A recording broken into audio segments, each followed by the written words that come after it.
नमस्कार विद्यार्थी मित्रांनो, जिओग्राफी बाय योगेश सर या ऑनलाईन प्लॅटफॉर्ममध्ये आपलं सर्वांचं सहर्ष स्वागत आहे।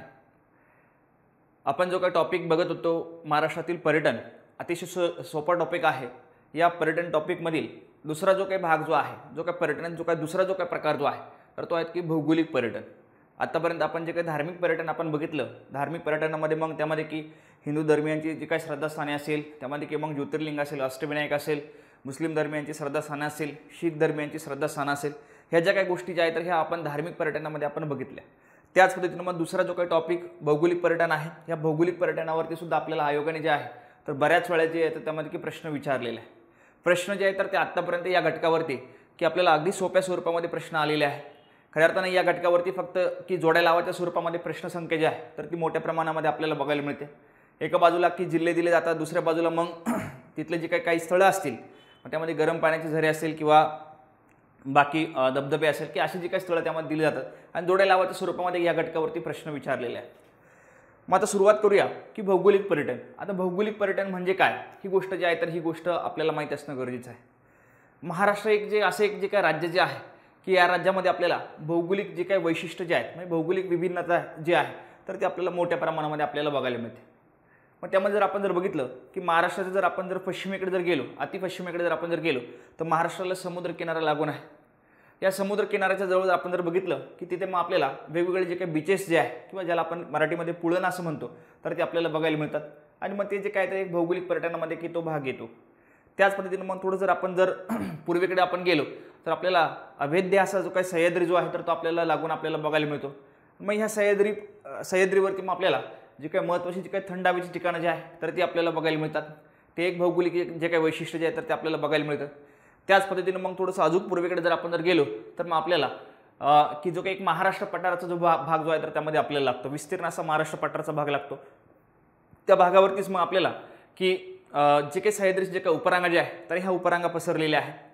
बरेच जे काही नद्यांची जी काही खोरी जी आहे तर ही महाराष्ट्र पठारावरती विस्तारलेली आहे। त्यामुळे की त्या ठिकाणचे जे काही धबधबे असेल तर हे धबधब्यांचं जे काही वैशिष्ट्य जे आहे तर ते सुद्धा आपल्याला भौगोलिक पर्यटनामध्ये आपल्याला बघायला मिळतं। मग अशा स्वरूपामध्ये महाराष्ट्र एक असे जे काही राज्य जे आहे की या राज्यामध्ये आपल्याला भौगोलिक जे काही विविधता जी आहे तर ती मोठ्या प्रमाणामध्ये बघायला मिळते। त्यामुळे की जे काही भौगोलिक जे काही पर्यटन जे आहे तर ते सुद्धा महाराष्ट्रामध्ये आपल्याला मोठ्या प्रमाणामध्ये आपल्याला बघायला मिळतात। मग आपण सुरुवात करूया की जे काही भौगोलिक पर्यटनाचे जे काही टॉपिक्स जे आहे त्यामध्ये जे काही सब टॉपिक जे आहे तर खऱ्या अर्थानं की यावरती जे काही आपल्याला आयोग जो प्रश्न विचारतो तर एका बाजूला की आपल्याला की जिल्हे दिले जातात, दुसऱ्या बाजूला की ठिकाणं त्यामध्ये दिली जातात आणि अशा स्वरूपात प्रश्न त्यामध्ये आलेले आहे। मग सुरुवात पहिला जो काही टॉपिक जो आहे तर तो आहे की महाराष्ट्रातील थंड हवेची जी काही ठिकाणं जे आहे तर ती थंड हवेचं ठिकाण आपण बघून घेऊया। मी आत्ताच तुम्हाला म्हटलं की महाराष्ट्राला की अभेद्य असा जो काही सह्याद्रीचं जे काही डोंगररांग जे आहे तर ती लाभलेली आहे। त्याच पद्धतीनं महाराष्ट्रात जर उत्तरेकडे जर आपण जर बघितलं, उत्तरेला सुद्धा सातपुडा पर्वताचे जे काही उपरांगा जे आहे मग त्यामध्ये मग गाविलगड असेल, त्यानंतर की तोरणमाळ असेल, हा जे काही डोंगररांगा जे आहे तर या सुद्धा महाराष्ट्रामध्ये विस्तारलेल्या आहे। त्या ठिकाणी आपल्याला सुद्धा जे काही थंड हवेची जी काही ठिकाणं जे आहे तर ती सुद्धा आपल्याला बघायला मिळतात। त्याच पद्धतीने मग महाराष्ट्रात जे काही उपरांगा जे आहे, सह्याद्रीचे जे काही उपरांगा जे आहे तर या सुद्धा महाराष्ट्र पठारावरती आहेत। त्या ठिकाणी सुद्धा आपल्याला जी काही थंड हवेची जी काही ठिकाणं जे आहे तर ते आपल्याला बघायला मिळतात आणि त्यावरतीच जे काही आयोग जे आहे तर ते प्रश्न आपल्याला विचारतं। मग त्यामध्ये की 1 बाय 1 जे आहेत मग महाराष्ट्रातील जे काही थंड हवेचे जे काही ठिकाण जे आहे तर ते आपण बघून घेऊया।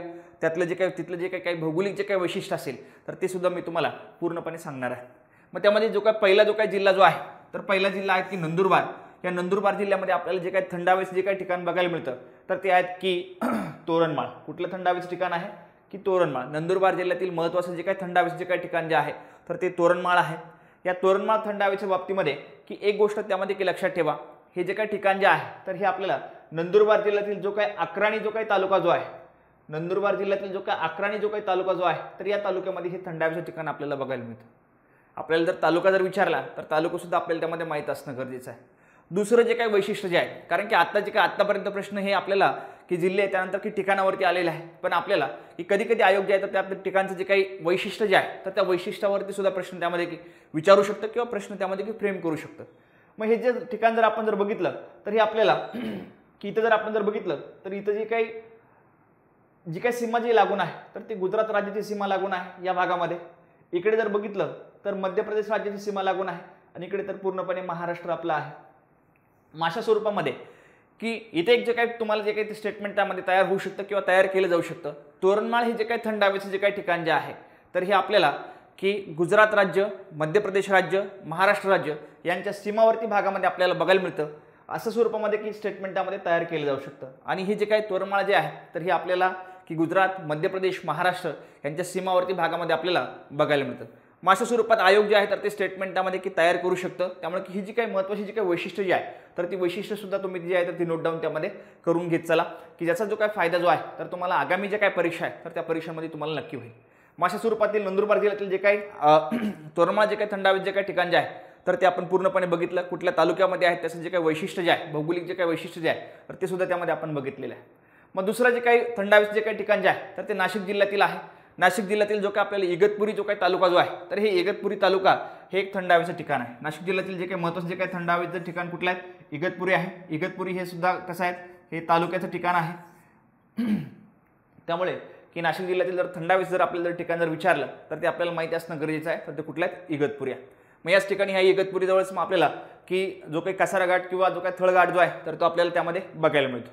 मग अशा स्वरूपामध्ये मग रायगडमध्ये जर आपण जर गेलो तर रायगडमध्ये आपल्याला 3 जे काही थंड हवेचे जे काही ठिकाणं जे आहे तर ते आपल्याला बघायला मिळतात. रायगड जिल्ह्यामध्ये 3 थंड हवेची ठिकाणं आपल्याला बघायला मिळतात. त्यामध्ये मग पहिलं जे काही माथेरान आहे, माथेरान ही जी काही माथेरान जे काही थंड हवेचे जे काही ठिकाण जे आहे तर हे बऱ्यापैकी किंवा सगळ्यांना जवळजवळ माहिती आहे. पण त्यानंतर की मग इथं जर बघितलं राजमाची असेल, हे जे काही थंड हवेचे ठिकाण हे रायगडमध्ये आपल्याला बघायला मिळतं. त्याच पद्धतीनं मग कणकेश्वर असेल, हे जे काही थंड हवेचे जे काही ठिकाण जे आहे तर हे आपल्याला रायगड जिल्ह्यामध्ये आपल्याला बघायला मिळतात. म्हणून की रायगड जिल्ह्यातली ही जी काही 3 जी काही नावं जी आहे मग त्यामध्ये की मग माथेरान असेल, कणकेश्वर असेल किंवा राजमाची असेल, हे जे काही 3 जी काही नावं जी आहे तर ही नावं आपल्याला माहिती असणं गरजेचं आहे. त्यानंतर की मग आपण पुढे जाऊया. मग त्यामध्ये की मग रत्नागिरी जिल्हा बघूया. रत्नागिरी जिल्ह्यामध्ये आपल्याला जी काही 2 जे काही थंड हवेचे जे काही ठिकाणं जे आहे तर ती आपल्याला बघायला मिळतात. त्यामध्ये की जे काही पहिलं जे काही थंड हवेचे जे काही ठिकाण जे आहे तर त्यात की दापोली आहे. त्यामध्ये की पहिलं जे काही थंड हवेचे ठिकाण आहे दापोली आहे. दुसरं जे काही थंड हवेचे जे काही ठिकाण जे आहे तर ते आहेत की मचाळ आहे. दापोली जे आहे तर दापोली आपल्याला बऱ्यापैकी लोकांना माहिती आहे, परंतु मचाळ जे आहे तर हे मचाळ आपल्याला बऱ्यापैकी लोकांना माहीत नाही. त्यामुळे की जे काही रत्नागिरी जो काही जिल्हा जो आहे तर रत्नागिरी जिल्ह्यातली ही जी काही 2 जी काही नावं जी आहे तर ही 2 नावं आपल्यासाठी महत्त्वाची आहे. मग आपण पुढे गेलो पुढे मग जो काही जिल्हा जो आहे तर तो आहे की सिंधुदुर्ग. सिंधुदुर्ग जिल्ह्यातील एक जे काही थंड हवेचे जे काही ठिकाण जे आहे तर ते आहेत की कुठले आहेत, आंबोली आहे. हे जे काही आंबोलीच्या बाबतीमध्ये की 1-2 जे काही वैशिष्ट्य जे आहेत तर ते लक्षात ठेवा. सर्वाधिक महाराष्ट्रातील सर्वाधिक जे काही पर्यटनाचे जे काही ठिकाण जे आहे तर ते सुद्धा कुठलं आहेत, आंबोली आहे. आणि या ठिकाणालाच महाराष्ट्राचे चेहरापुंजी सुद्धा असं म्हटलं जातं. त्यामुळे की हे जे काही ठिकाणाची ही 2-3 वैशिष्ट्य जे आहे तर ही 2-3 वैशिष्ट्य त्यामध्ये तुम्ही लक्षात ठेवा. आंबोलीच्या बाबतीमध्ये मग महाराष्ट्राचं चेहरापुंजी, त्यानंतर की महाराष्ट्रातील सर्वाधिक पर्यटनाचं ठिकाण आणि हे सुद्धा कसं आहे, एक थंड हवेचं ठिकाण म्हणून त्यामध्ये की त्याला त्याची जी आहे तर ती ओळख आहे. मग त्याच पद्धतीनं मग आपण सिंधुदुर्ग जिल्हा बघितला. आपण थोडंसं वरती जाऊया. म्हणजे जो काय पालघर जो काय जिल्हा जो आहे तर या पालघर जिल्ह्यामध्ये की जे काय आपल्याला जे काय थंड हवेचं ठिकाण जे आहे तर ते आपल्याला बघायला मिळतं. तर ते आहेत की जव्हार आहे, त्यानंतर की मग मोखाडा आहे, त्यानंतर की सूर्यमाळ आहे. मग पालघर जिल्ह्यातली ही जी काय 3 जी काय थंड हवेची जी काय ठिकाणं जी आहे तर ती महत्त्वाची आहे. कुठले कुठले आहेत, जव्हार आहे, मोखाडा आहे, त्यानंतर की सूर्यमाळ आहे. ही जी काय 3 थंड हवेची जी काही ठिकाणं जी आहे तर ही आपल्याला कुठल्या जिल्ह्यामध्ये बघायला मिळतात असं जर प्रश्न जर विचारला तर त्या जिल्ह्याचं नाव काय आहे, पालघर जिल्हा आहे. कुठला आहे, पालघर जिल्हा आहे. त्याच पद्धतीनं मग जे काय पुढचं जे काही थंड हवेचं जे काही ठिकाण जे आहे तर हे आपल्याला जळगाव जिल्ह्यामध्ये आपल्याला बघायला मिळतं. जळगाव जिल्ह्यातील जे काही थंड हवेचं जे काही ठिकाण जे आहे तर त्याचं नाव आहे की पाल आहे. हे जे काही ठिकाण जे आहे तर हे आपल्याला की जर जळगाव जिल्ह्यातील जो काही रावेर जो काही तालुका जो आहे या रावेर तालुक्यामध्ये हे आपल्याला थंड हवेचं ठिकाण आपल्याला बघायला मिळतं. पाल थंड हवेचं ठिकाण हे कुठल्या तालुक्यामध्ये आहे असा जर आपल्याला जर प्रश्न जर विचारला तर तो तालुका सुद्धा आपल्याला माहिती असणं गरजेचं आहे. की जळगाव जिल्ह्यातील जो काही रावेर जो काही तालुका जो आहे तर या रावेर तालुक्यामध्ये की जे काही थंड हवेचं ठिकाण आहे तर ते कुठलं आहे, पाल आहे. मग अशा स्वरूपामध्ये की जी काही थंड हवेची जी काही ठिकाणं जी आहे तर ती आपण बघितली. मग आपण थोडंसं आता पुढे जाऊया. मग थोडंसं पुणे पश्चिम महाराष्ट्र आपण जाऊया. पश्चिम महाराष्ट्रातील मग कुठली कुठली ठिकाणं जी आहे ही थंड हवेची ठिकाणं आहे. पुणे जर जिल्हा जर बघितला मग पुणे जिल्ह्यामध्ये मग आपल्याला की त्यामध्ये मग लोणावळा असेल, खंडाळा असेल, भीमाशंकर असेल. ही त्यामध्ये की लोणावळा, खंडाळा ही बऱ्यापैकी जी काही लोकांना जे आहे तर बऱ्यापैकी विद्यार्थ्यांना ही जी काही 2 स्थळं जी आहेत तर ते माहीत आहे. भीमाशंकरच्या बाबतीमध्ये थोडंसं कन्फ्युजन होऊ शकतं. भीमाशंकरचं ज्यावेळेस की आपण धार्मिक पर्यटन आपण बघितलं तर त्या धार्मिक पर्यटनामध्ये की आपण असं म्हटलेलं होतं की भीमाशंकर जे आहे तर ह्या ठिकाणी मग भीमा नदीचं उगमस्थळ आहे. त्याच पद्धतीने हे एक ज्योतिर्लिंग आहे आणि त्याच पद्धतीने या ठिकाणी एक अभयारण्य सुद्धा आहे. आणि त्या ठिकाणी तिसरा जो काय पॉईंट जो आहे तर हे भीमाशंकर हे कसं आहे एक थंड हवेचं ठिकाण सुद्धा त्यामध्ये की त्याची जी काय तर ती ओळख आहे. अशा स्वरूपामध्ये हे जे काय भीमाशंकर जे आहे तर हे एक महत्त्वाचं जे काय थंड हवेचं जे काही ठिकाण जे आहे तर हे आपल्याला पुणे जिल्ह्यातील जो काय आंबेगाव जो काय तालुका जो आहे तर त्या आंबेगाव तालुक्यामध्ये आपल्याला बघायला मिळतं. त्याच पद्धतीने मग थोडंसं आपण साताऱ्याकडे जर गेलो तर साताऱ्यामधली जी काही 2 स्थळं जे आहेत तर ही प्रत्येकालाच माहिती आहे. त्यामध्ये की पहिलं जे काय आहेत की महाबळेश्वर, दुसरं जे आहे तर ते पाचगणी आहे. ही जी काही 2 जे काही स्थळं जे आहेत तर ही 2 स्थळं थंड हवेची आहेत. बऱ्याच वेळेस की जे आपल्या शालेय जे काय सहली जे असेल की या 2 स्थळांना जे नेहमीच त्यामध्ये की भेट देतात. विशेष करून की जे काही उन्हाळ्यामध्ये जे काही पर्यटक जे आहे तर हे पर्यटक यामध्ये की महाबळेश्वर असेल, पाचगणी असेल की या भागामध्ये विशेष करून की आपल्याला त्यामध्ये की बघायला मिळतात. महाबळेश्वराच्या बाबतीमध्ये की जर आपण बघितलं की इंग्रजांची जी काही उन्हाळी जी काही राजधानी जी आहे उन्हाळी जी काही राजधानी जी आहे तर ती महाबळेश्वर आणि पाचगणी या 2 ठिकाणी जे आहे तर ते आपल्याला बघायला मिळते. त्याच पद्धतीने जे काही दुसरं जे काही वैशिष्ट्य या महाबळेश्वरच्या बाबतीमध्ये एक लक्षात ठेवा. याच ठिकाणी जर बघितलं या महाबळेश्वर या ठिकाणी जर आपण बघितलं यामध्ये की या ठिकाणी जे काही महत्त्वाचे जे काही नद्या ज्या आहेत मग त्यामध्ये की मग कृष्णा असेल, त्यानंतर की मग कोयना असेल, त्यानंतर मग वेण्णा असेल, त्यानंतर मग सावित्री असेल, त्यानंतर मग गायत्री असेल. हे जे काही महत्त्वाचे जे काही 5 जे काही नद्या ज्या आहेत तर या 5 नद्यांचं जे काही उगमस्थळ जे आहे तर हे उगमस्थळ जे आहे तर हे आपल्याला या महाबळेश्वर या ठिकाणी जे आहे तर ते आपल्याला बघायला मिळतं. त्यामुळे की आयोग अशा स्वरूपामध्ये प्रश्न करू शकतं महाबळेश्वर एक थंड हवेचं ठिकाण आहे किंवा इंग्रजांची जे काही उन्हाळी राजधानीचं ठिकाण म्हणून महाबळेश्वरची ओळख आहे किंवा मग याच ठिकाणी जर कृष्णा असेल, कोयना असेल, वेण्णा असेल ह्या जे काही महत्त्वाचे जे काही 5 जे काही नद्या आहे तर यांचं जे काही उगमस्थळ याच ठिकाणी आपल्याला बघायला मिळतं. अशा स्वरूपामध्ये जे आहे तर ते प्रश्न त्यामध्ये तयार केले जाऊ शकतो. त्यामुळे हे जे काही वैशिष्ट्य जे आहे तर ही वैशिष्ट्य त्यामध्ये तुम्ही लक्षात ठेवा. पाचगणीच्या बाबतीमध्ये जे काही वैशिष्ट्य जे आहे तर हे पाचगणीचं जे काही ठिकाण जे आहे तर यालाच आपण काय म्हणतो टेबल लँड असं म्हणून त्याची ओळख आहे. त्याच पद्धतीने मग जे काही तिबेटचं जे काही पठार जे आहे तर त्या तिबेटच्या पठारानंतर अगदी खालोखाल असणारे जे काही पठार जे आहे तर ते कुठले आहेत की पाचगणीचं पठार आहे. आणि ही जे काही इंग्रजांची जी काही उन्हाळी राजधानीचं ठिकाण सुद्धा कुठलं होतं पाचगणी आहे. त्याचबरोबर महाबळेश्वर आहे. अशा स्वरूपातली ही जी काही 2-3 जे काही वैशिष्ट्य जे आहे तर ही 2-3 वैशिष्ट्य त्यामध्ये तुम्ही लक्षात ठेवा. मग आपण थोडंसं खाली जाऊया परत कोल्हापूरकडे. कोल्हापूरमध्ये जे काही आपल्याला जे काही थंड हवेचं जे काही ठिकाण आपल्याला बघायला मिळतं तर त्याचं नाव आहे की पन्हाळा आहे. मग अशा स्वरूपामध्ये की जर पश्चिम महाराष्ट्रातील जे काही थंड हवेचं जे काही ठिकाण जे आहे मग पुणे जिल्ह्यात जर आपण बघितलं त्यामध्ये मग लोणावळा असेल, खंडाळा असेल, त्यानंतर की भीमाशंकर असेल, त्यानंतर मग सातारा जिल्ह्यातील मग त्यामध्ये की महाबळेश्वर आहे, पाचगणी आहे आणि कोल्हापूर जिल्ह्यातील मग पन्हाळा आहे. अशा स्वरूपातील ही जी काही पश्चिम महाराष्ट्रातील जी काही महत्त्वाची जी काही थंड हवेची जी काही ठिकाणं जे आहे तर ती आपण बघितलेली आहे. मग आपण थोडंसं आता पुढे जाऊया की थोडंसं मराठवाड्याकडे आपण जाऊया. मराठवाड्यातील जे काही महत्त्वाची जे काही थंड हवेचं ठिकाण आपण बघूया. मग छत्रपती संभाजीनगर जो काही जिल्हा जो आहे तर या छत्रपती संभाजीनगरमध्ये की आपल्याला जे काही थंड हवेचं ठिकाण बघायला मिळतं तर त्याचं नाव आहे की म्हैसमाळ. कुठलं आहे म्हैसमाळ हे जे काही थंड हवेचे काही ठिकाण जे आहे तर हे कुठल्या जिल्ह्यामध्ये आहे तर हे आपल्याला की छत्रपती संभाजीनगर जिल्ह्यामध्ये आपल्याला बघायला मिळतं.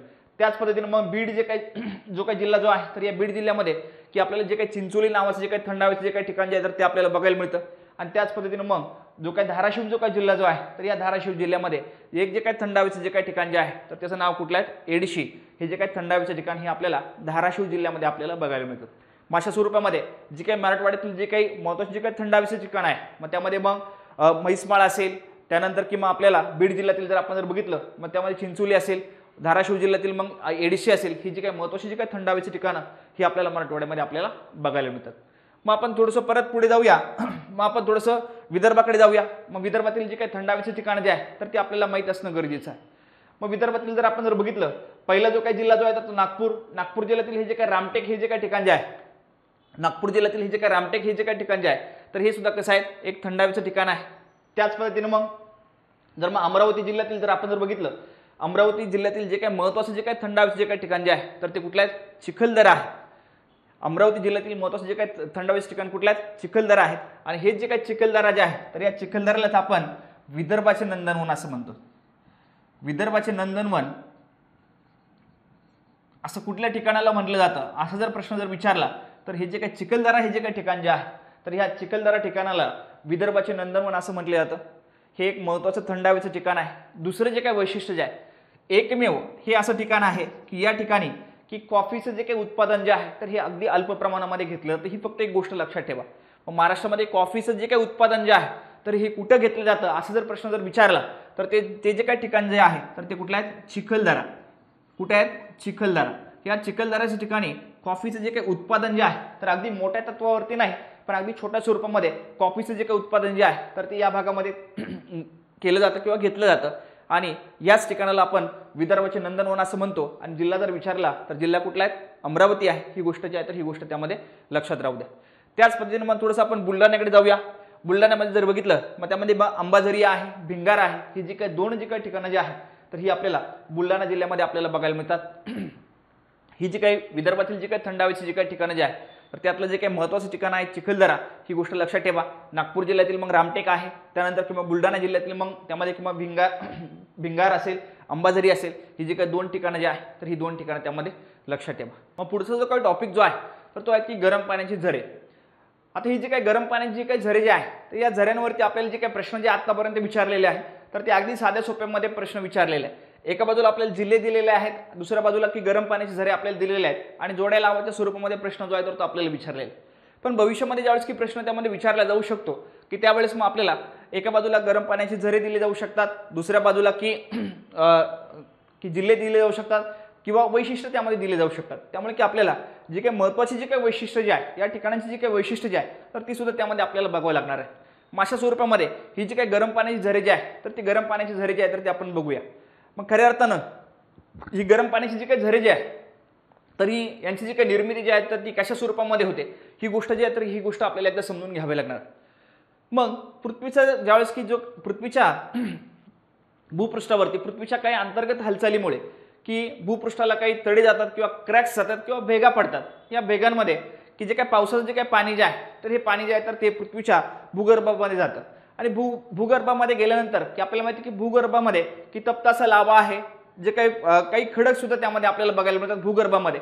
मग ह्या लावामुळे की पृथ्वीच्या भूगर्भामधील असणारे जे काही खडक जे आहे तर हे खडक गरम होतात आणि या खडकाच्या संपर्कामध्ये की भेगांच्या माध्यमातून जे आलेलं जे काही पाणी जे आहे किंवा क्रॅक्सच्या माध्यमातून जे काही आलेलं जे काही पाणी जे आहे तर हे खडकांच्या संपर्कामध्ये आल्यानंतर की हे खडक जे आहे तर हे खडक गरम आहे आणि हे गरम खडकांच्या संपर्कात आल्यानंतर हे जे काही पाणी जे आहे तर हे पाणी गरम होतं आणि गरम झाल्यानंतर की मग वाफेच्या माध्यमातून किंवा थोडंसं याच्या माध्यमातून हे परत भूपृष्ठावरती जे आहे तर ते आपल्याला जाताना जे आहे तर ते आपल्याला बघायला मिळतं.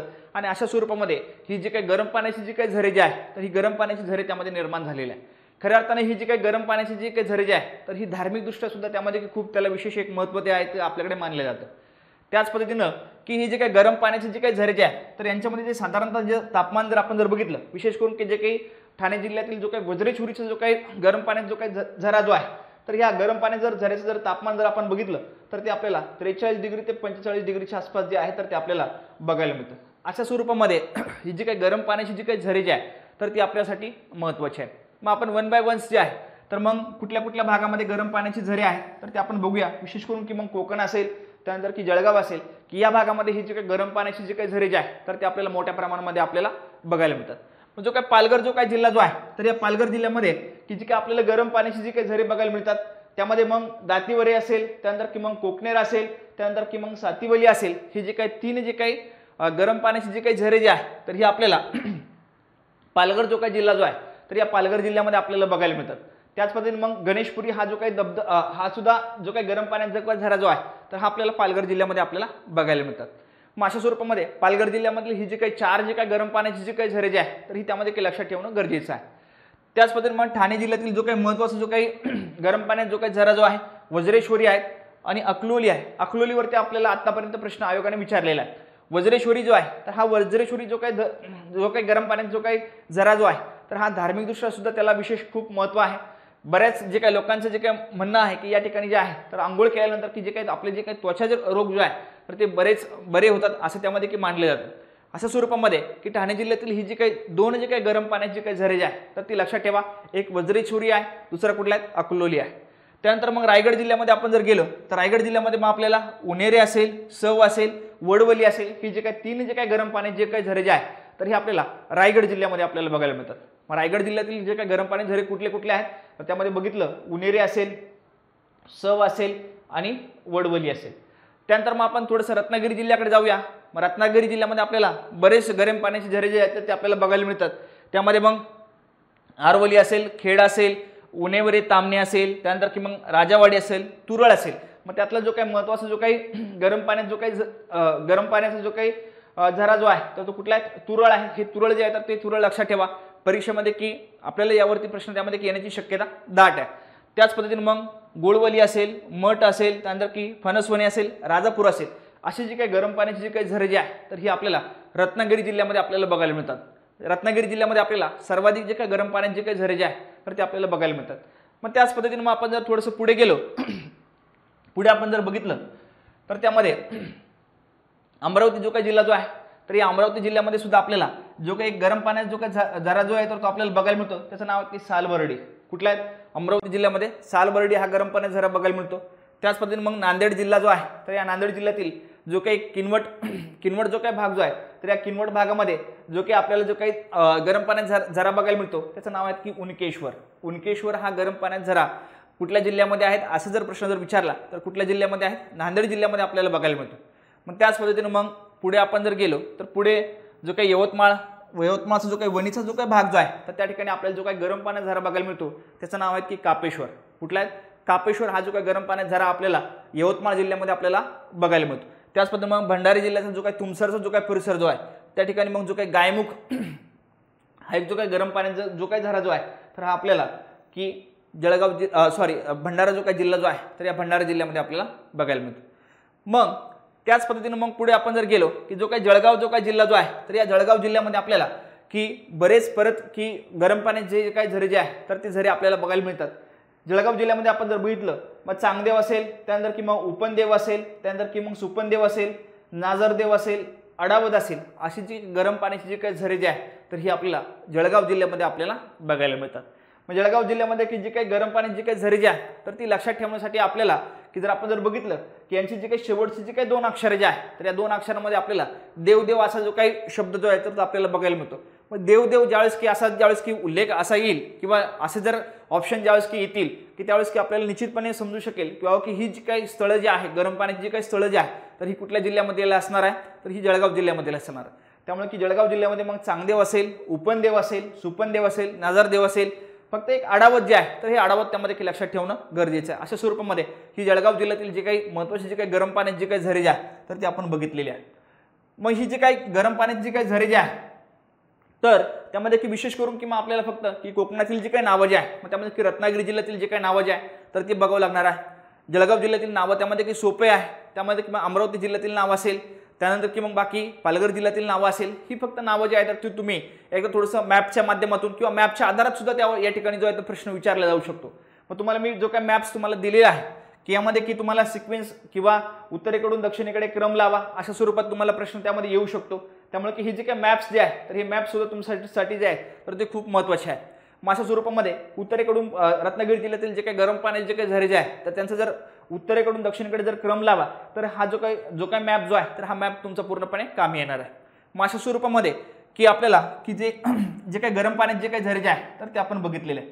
मग आता पुढे जे आहे तर ते धबधबे जे काही धबधबे जे आहेत तर ह्या धबधब्यांवरती सुद्धा जे काही प्रश्न जो आहे तर तो आपल्याला अशा स्वरूपामध्ये विचारला जातो. एका बाजूला जे काही जिल्हे दिले जातात आणि दुसऱ्या बाजूला जे काही धबधबे जे आहेत धबधब्यांची नावं दिली जातात आणि जोड्या लावाच्या स्वरूपामध्ये प्रश्न जे आहेत तो आपल्याला विचारला जातो. त्यामुळे की ही जी काही धबधबे जे आहे तर हे धबधबे सुद्धा आपल्यासाठी महत्त्वाचे आहेत. मग सुरुवात करूया. पहिलं जे काही पालघर जो काही जिल्हा जो आहे या पालघर जिल्ह्यामध्ये आपल्याला महत्त्वाचे जे काही 2-3 जे काही धबधबे जे आहेत तर ते आपल्याला बघायला मिळतात. त्यामध्ये मग दाबोसा असेल, थेऊर असेल, कोकणेर असेल, ही जी काही 3 जे काही धबधबे जे आहेत हे पालघर जिल्ह्यामध्ये आपल्याला बघायला मिळतात. मग आपण थोडंसं ठाणे जिल्ह्याकडे जाऊया. ठाणे जिल्ह्यामध्ये सुद्धा जे काही महत्त्वाचे जे काही 3 धबधबे जे आहेत तर त्यांची नावं आपल्याला माहिती असणं गरजेचं आहे. पहिलं जे काही नाव जे आहे तर ते आहेत की चिंचोली आहे, भिवपुरी आहेत, पांडवगड आहे. ही जी काही 3 जे काही धबधब्याची जी काही ठिकाणं जे आहे तर ही आपल्याला ठाणे जिल्ह्यामध्ये आपल्याला बघायला मिळतात. त्यानंतर की मग आपण रायगडकडे जाऊया. रायगड जिल्ह्यामधली महत्त्वाची जी काही धबधब्याची ठिकाणं त्यामध्ये की मग राजमाची आहे, शिवतरगड आहे, त्यानंतर की पांडवकडा आहे. ही जी काही 3 धबधब्याची ठिकाणं आपल्याला रायगड जिल्ह्यामध्ये आपल्याला बघायला मिळतात. त्यानंतर की मग रत्नागिरीकडे जाऊया. रत्नागिरीमध्ये मग आपल्याला प्रचितगड असेल, मार्लेश्वर असेल, दूधपापेश्वर असेल, ही 3 धबधब्याची ठिकाणं आपल्याला रत्नागिरी जिल्ह्यामध्ये आपल्याला बघायला मिळतात. मग पुढे सिंधुदुर्ग जिल्ह्यामध्ये मग अंबोली असेल, व्याघ्रेश्वर असेल, चिंचगड असेल. आता जे काही सिंधुदुर्ग जिल्ह्यातील जे काही अंबोली ही जे काही ठिकाण जे आहे तर या ठिकाणाचं एक जे काही वेगळं जे काही वैशिष्ट्य जे आहे तर ते आपल्याला बघायला मिळतं. अंबोलीच्या बाबतीमध्ये जर आपण बघितलं, अंबोली सर्वाधिक पर्जन्याचं ठिकाण आहे. महाराष्ट्रातील चेरापुंजी सुद्धा त्याला असं म्हटलं जातं.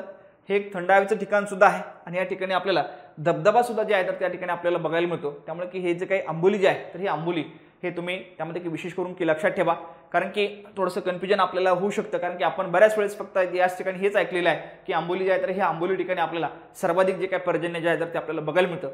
परंतु इतर सुद्धा जे काही दोन वैशिष्ट्य जे आहे, थंड हवेचं ठिकाण असेल, धबधबा असेल, तर ते आंबोलीच्या बाबतीमध्ये ही गोष्ट जी आहे तर ती गोष्ट लक्षात ठेवणं गरजेचं आहे। त्याच पद्धतीने मग कोल्हापूर जिल्हा जो आहे, या कोल्हापूर जिल्ह्यामध्ये आपल्याला पळसंबी असेल, रामतीर्थ असेल, हे जे काही दोन महत्त्वाचे जे काही धबधबे जे आहे तर ते आपल्याला बघायला मिळतात। मग पुढे मग आपण थोडंसं जे काय आपला त्यामध्ये की जर बघितलं की नगर जिल्हा असेल, नाशिक जिल्हा असेल, त्यानंतर की छत्रपती संभाजीनगर जिल्हा असेल, मग यातली जे काही महत्त्वाचे जे काही धबधबे जे आहे तर ते आपण बघूया। मग जो काही जर नाशिक जिल्हा जर बघितला तर नाशिक जिल्ह्यामध्ये आपल्याला सोमेश्वर असेल, दूधसागर असेल, त्यानंतर की मग दुगारवाडी असेल, असे जे काही तीन जे काही धबधबे जे आहे तर हे तीन धबधबे आपल्याला नाशिक जिल्ह्यामध्ये आपल्याला बघायला मिळतात। नाशिक जिल्ह्यामध्ये मग सोमेश्वर असेल, दूधसागर असेल, दुगारवाडी असेल, असे जे काही तीन धबधबे जे आहेत ते नाशिक जिल्ह्यामध्ये आहे। त्यानंतर मग जळगाव जिल्ह्यामध्ये जर बघितलं, मग जळगाव जिल्ह्यामध्ये मग पाटणदेव असेल, मनुदेवी असेल, की ही जी काही दोन जे काही धबधब्याचे ठिकाण जे आहे तर ही जळगाव जिल्ह्यामध्ये आहे। ही धबधब्याची ठिकाणं सुद्धा जे काही लक्षात ठेवणं सोपं आहे। ज्यावेळेस की आपण गरम पाण्याचे झरे ज्यावेळेस की आपण बघितले त्यावेळेस की देव देव असा जो काही शब्दप्रयोग जो आहे, शेवटचे जे काही दोन अक्षर जे आहे तर ते आपल्याला बघायला त्यामध्ये की आपल्याला विशेष करून की गरम पाण्याच्या बाबतीमध्ये आपल्याला बघायला मिळाली। त्याच पद्धतीने मग जे काही धबधबे जे आहे तर या धबधब्यांच्या बाबतीमध्ये सुद्धा देव हा एक शेवटचा शब्द आहे, त्यानंतर की देवी हा एक जो काही शेवटचा शब्द त्यामध्ये आहे। त्यामुळे की ज्यावेळेस की देवी हा जो काही उल्लेख येईल तर ते निश्चितपणे ही जी काही स्थळ जी आहे तर कुठल्या जिल्ह्यामध्ये असणार आहे, ही जळगाव जिल्ह्यातील असणार आहे। ही गोष्ट जी आहे तर ही गोष्ट लक्षात ठेवा।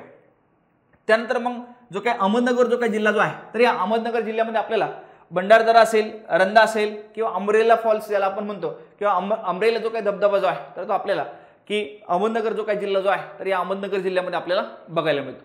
त्यानंतर मग जो काही छत्रपती संभाजीनगर जो काही जिल्हा जो आहे तर या ठिकाणी आपल्याला जो काही भिलदरी व्हॅली हा जो काही धबधबा जो आहे तर हा आपल्याला बघायला मिळतो छत्रपती संभाजीनगर जिल्ह्यामध्ये। त्यानंतर की मग धुळे जो काही जिल्हा जो आहे, या धुळे जिल्ह्यामध्ये पण दोन धबधबे आहेत, अलालदरी आणि लळिंग आहेत। ही जे काही दोन धबधबे जे आहे तर हे आपल्याला धुळे जिल्ह्यामध्ये आपल्याला बघायला मिळतात।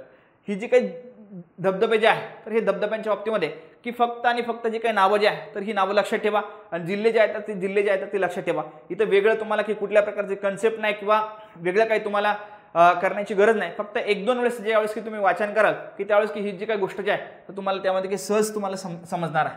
त्यानंतर की मग महत्त्वाचे परत जे काही धबधबे जे आहे, मग थोडंसं आपल्याला आपण जर बीड जिल्ह्यात जर गेलो तर आपल्याला सौताडा जो काही धबधबा जो आहे तर तो बघायला मिळतो।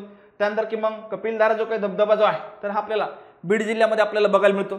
त्यानंतर की मग सहस्रकुंड जो काही धबधबा जो आहे तर हा आपल्याला अतिशय जो काही महत्त्वाचा जो काही धबधबा जो आहे तर तो आपल्याला नांदेड प्लस यवतमाळचा जो काही सीमावर्ती भाग जो आहे, नांदेड यवतमाळचे जे काही सीमावर्ती जो काही भाग जो आहे तर या ठिकाणी आपल्याला जो काही धबधबा बघायला मिळतो तर त्याचं नाव आहे की सहस्रकुंड धबधबा। जर नदी जर विचारली तर नदी आपल्याला माहित असणं गरजेचं आहे। हा जो काही धबधबा जो आहे तर हा पैनगंगा नदीवरती आहे। कुठल्या नदीवरती आहे? पैनगंगा नदीवरती आहे, आणि यालाच नायगरा फॉल सुद्धा असं म्हटलं जातं। त्यामुळे की सहस्रकुंड जो काही धबधबा जो आहे तर त्या सहस्रकुंड धबधब्याच्या बाबतीमध्ये की एक गोष्ट लक्षात ठेवा, हे जे काही स्थळ जे आहे तर हे आपल्याला नांदेड यवतमाळ सीमावर्ती भागामध्ये बघायला मिळतं। आणि नदी जर विचारली तर नदी कुठली आहे? पैनगंगा नदीवरती हे जे काही स्थळ जे आहे तर ते आपल्याला बघायला मिळतं। माशा स्वरूपामध्ये की सहस्रकुंड जो काही धबधबा जो आहे तर तो आपल्याला अतिशय महत्त्वाचा आहे। त्याच पद्धतीने मग सौताडा, कपिलधारा ही जी काही दोन धबधबे जे आहे तर ही सुद्धा आपल्याला बीड जिल्ह्यामध्ये आपल्याला बघायला मिळतात। मग आपण थोडंसं पुढे जाऊया। पुढे आपण जर थोडंसं पुणे बघूया। पुणे पश्चिम महाराष्ट्रातील मग धबधबे त्यामध्ये आपण बघूया। पुणे जिल्ह्यातील जर बघितलं मग त्यामध्ये मग भीमाशंकर असेल, भीमाशंकर परत इथे जे काही भीमाशंकर जे काही ठिकाण जे आहे, भीमाशंकरच्या बाबतीमध्ये धार्मिक पर्यटन महत्त्वाचं आहे, अभयारण्य आहे, थंड हवेचं ठिकाण आहे, आणि या ठिकाणी आपल्याला धबधबे सुद्धा त्यामध्ये की आपल्याला बघायला मिळतात। त्याच पद्धतीने मग लोणावळा असेल, खंडाळा असेल, त्यानंतर की मग तामिनी असेल, हे जे काही ठिकाणं जे आहे तर हे आपल्याला पुणे जिल्ह्यामध्ये आपल्याला बघायला मिळतात। मग सातारा जे काही ठिकाण जे आहे, सातारामध्ये जर आपण जर बघितलं हे एक थंड हवेचं ठिकाण आहे। या ठिकाणी आपल्याला धबधबे सुद्धा त्यामध्ये बघायला मिळतात। ठोसेघर आहे, लिंगमळा आहे, त्यानंतर केळझर आहे। लिंगमळाच्या बाबतीमध्ये आपल्याला आयोगाने प्रश्न विचारलेला आहे। धबधब्यांच्या बाबतीमध्ये जो काही लिंगमळा जो आहे तर तो धबधबा कुठे आहे अशा स्वरूपामध्ये आपल्याला जो काही आयोगाने प्रश्न जो आहे तर तो विचारलेला आहे। त्यानंतर मग अमरावती जो काही जिल्हा जो आहे तर त्या ठिकाणी मग आपल्याला चिखलदरा, मुक्तागिरी ही जी काही दोन थंड हवेचे जे काही ठिकाण जे आहे तर ते आपल्याला बघायला मिळतं। चिखलदराच्या बाबतीमध्ये की यालाच आपण विदर्भाचं नंदनवन म्हणतो, हे एक थंड हवेचं ठिकाण आहे। त्याच पद्धतीनं या ठिकाणी आपल्याला धबधबे सुद्धा जे आहे तर ते आपल्याला बघायला मिळतात। त्यानंतर मग नागपूरमध्ये मग आंबाखोरी आहे, त्यानंतर की मग गोंदियामध्ये दरकेसा आहे. अशी जी काही धबधब्याची जी काही ठिकाण जे आहे तर ती आपल्याला की विदर्भामध्ये विशेष करून की जे आहे तर ते आपल्याला बघायला मिळतात. मग अशा स्वरूपामध्ये जे काय भौगोलिक जे काय पर्यटन जे आहे तर हे भौगोलिक पर्यटन आपण पूर्णपणे बघितलेलं आहे. त्यामध्ये मग गरम पाण्याचे झरे असेल, त्यानंतर की मग महत्त्वाचे जे काही धबधबे जे आहे तर ही धबधबे आपण बघितलेले आहे. आणि थंड हवेचे जे काही ठिकाण जे आहे तर ही थंड हवेचे ठिकाण त्यामध्ये आपण बघितलेले आहे. खऱ्या अर्थानं हा जो काही टॉपिक जो आहे तर हा टॉपिक अतिशय सोपा आहे. यामध्ये कुठल्या प्रकारची कन्सेप्ट नाही. अगदी 1-2 वेळेस आपण रीडिंग केलं तर हा जो काही टॉपिक जो आहे तर तो आपल्याला सहज त्यामध्ये आपल्याला समजू शकतो. परंतु जी काही महत्त्वाची जी काही ठिकाणं जे आहे जी परीक्षेमध्ये की आपल्याला त्यामध्ये की विचारले जाऊ शकतात अशी जी काही ठिकाणं जे आहे तर ही ठिकाणं आपण बघितलेली आहे. त्यामध्ये मग गरम पाण्याच्या झऱ्याच्या बाबतीमध्ये असेल किंवा त्यामध्ये की मग धबधब्यांच्या बाबतीमध्ये असेल, मग अशी जी काही महत्त्वाची ठिकाणं जी आहेत तर ती आपण बघितलेली आहे. त्यामुळे की आजच्या लेक्चर्समध्ये आपण इथेच थांबूया. काही शंका असेल तर आपला जो काही खाली दिलेला जो काही नंबर जो आहे त्या नंबरवरती आपण की कॉल करून विचारू शकतात. जे काय आपलं जे काही टेलिग्राम चॅनल आहे, जे काही यूट्यूब जे काही चॅनल जे आहे तर हे चॅनलसुद्धा तुम्ही त्यामध्ये जॉईन करू शकतात. आजच्या लेक्चर्समध्ये आपण इथेच थांबूया. धन्यवाद.